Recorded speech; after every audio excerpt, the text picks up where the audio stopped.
Ya, terima kasih Anda masih bersama kami di Newsroom JAK TV. Baik, Bang Emerson, ini bisa dikatakan beberapa waktu yang lalu KPU tetap melakukan konsultasi ke DPD dan DPD tidak menolak. Sedangkan ini di DPR dan juga DPRD menolak. Kira-kira apa ini, Bang? Ya, ini kan dua lembaga yang agak beda ya. Kalau DPD itu kan perwakilan dari daerah-daerah gitu ya. Ini beda dengan misalnya DPR RI yang itu perwakilan dari fraksi dari partai politik. Dan partai politik punya kepentingan gitu ya untuk melakukan proses-proses penolakan terhadap rencana KPU. Ini dua institusi yang berbeda. DPD sejauh ini masih mulus-mulus saja. Tidak ada penolakan sama sekali dari anggota DPD gitu ya, karena memang tidak ada partai politik di sana. Nah, ini beda dengan partai politik di DPR RI atau DPRD gitu yang mereka secara tegas menolak rencana KPU. Kalau bicara soal skor itu paling tidak sekarang 7-3. 7 menolak rencana KPU, 3 diantaranya mendukung rencana KPU. Dalam hal ini salah satunya adalah dari partai PKS gitu ya. Jadi memang partai sebenarnya masih ada yang mendukung begitu ya? Sebenarnya partai masih ada yang mendukung, cuma kalau dari sisi komposisi itu tidak mayoritas, gitu tidak terlalu kuat. Nah, terkait dengan partai politik ini sebenarnya selaku pendistributor calon legislatif begitu, kira-kira apa yang seharusnya dilakukan oleh partai? Ya, kalaupun mereka melakukan proses penolakan ya sah-sah aja. Tapi ketika KPU mengeluarkan peraturan KPU, kami sendiri dari publik berharap bahwa mereka menjalankan perintah KPU ini. Artinya apa? Ini harusnya jadi momentum bagi partai politik untuk merekrut orang-orang yang berintegritas, mantan koruptor, mantan penjahat narkotika atau juga terorisme dan sebagainya, itu harus ditutup peluangnya karena kita bicara soal kepercayaan publik. Nah, ini juga tantangan bagi kita semua, termasuk politisi dan partai politik adalah mengembalikan citra partai politik dan juga parlemen yang selama ini dinilai buruk di mata publik.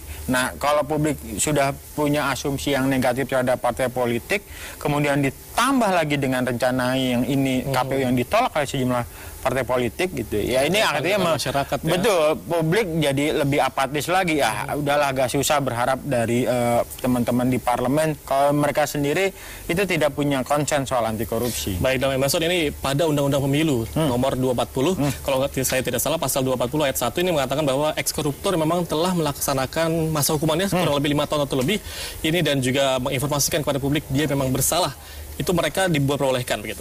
Ya, ini kan bahasa undang-undang ya. Ini juga hal yang sama seperti dikatakan Pak Jokowi. Jokowi bilang boleh saja mencalonkan asal tadi ada labeling atau diumumkan dia pernah menjadi mantan koruptor. Nah, cuma saya rasa ya bicara soal terobosan langkah progresif sebaiknya tetap saja KPU mengesahkan peraturan KPU. Kalau ada yang keberatan soal itu silakan judicial review ke Mahkamah Agung. Baik, dan pemirsa kami juga telah terhubung dengan Bang Nasir Jamil selaku anggota DPR Komisi 3. Selamat malam Bang Nasir. Ya, Assalamualaikum warahmatullahi wabarakatuh. Selamat malam. Waalaikumsalam warahmatullahi wabarakatuh. Baik, Pak Nasir, ini bagaimana pandangan Anda mengenai rancangan peraturan KPU yang memang melarang ekskoruptor untuk melakukan atau mencalonkan diri sebagai calon legislatif? Ya, beginilah kalau kemudian organ negara penunjang seperti KPU kalau ingin menjenit ya sensasi ya, seperti ini tidak diatur oleh undang-undang, kemudian dia ingin mengatur. Ya sebenarnya kalau menurut saya sebaiknya biarkan sajalah partai politik yang mengatur. Karena begini ya, tujuan pemidanaan itu apa?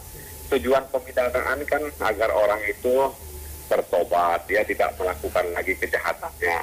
Napi koruptor itu atau napi korupsi itu kan dia sudah dihukum oleh negara melalui pengadilan. Ya, dan ada yang dicabut hak politiknya, ada yang tidak dicabut hak politiknya.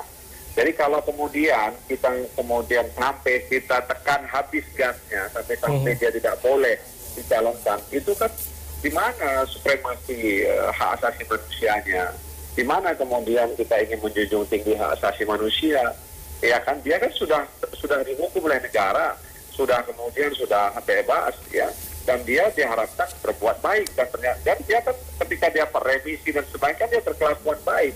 Kecuali dia tetap melakukan itu setelah dia bebas dari hukuman penjara gitu ya. Jadi serahkan saja kepada partai politik ya, dan kemudian partai politik nanti kan akan menerima resiko kalau kemudian dia tetap mencalonkan calegnya itu pernah menjadi narapidana tidak pidana korupsi. Jadi ya KPU kadang-kadang memang ya apa ya istilahnya jadi gitu loh, sehingga kemudian ingin mendapat perhatian dan masyarakat dari publik terkait ini.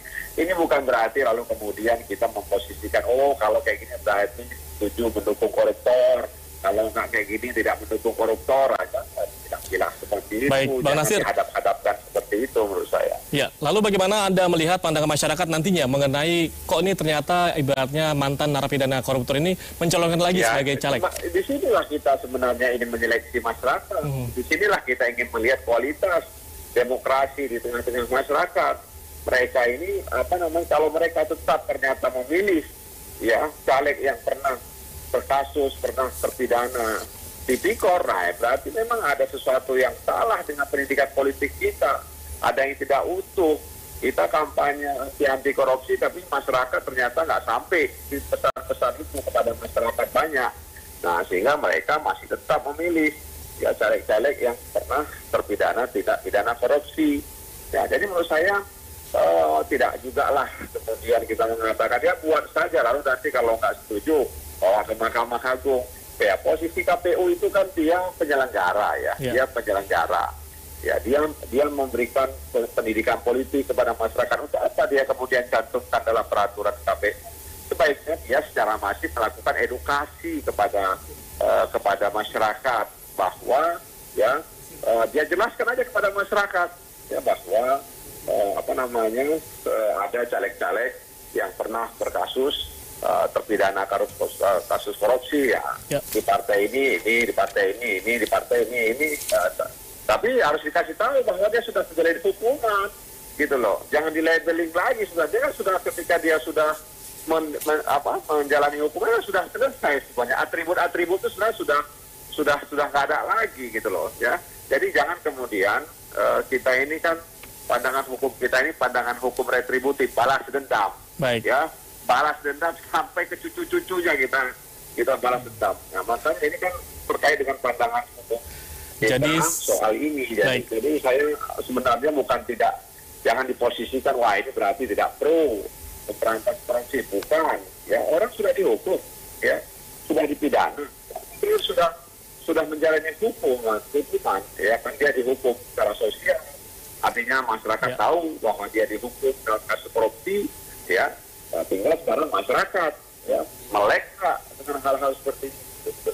Baik, jadi memang semuanya dikembalikan kepada masyarakat begitu ya. Kembalikanlah, kan makanya dari rakyat untuk rakyat, ya kan, dari rakyat oleh rakyat untuk rakyat. Ya, terima kasih banyak Bang Nasir telah bergabung bersama kami di Newsroom JAK TV dan selamat malam. Dan terima kasih juga Bang Emerson telah hadir di studio JAK TV dan pemirsa kita kembali ke rekan Wahyudi memang masih atau memiliki beragam informasi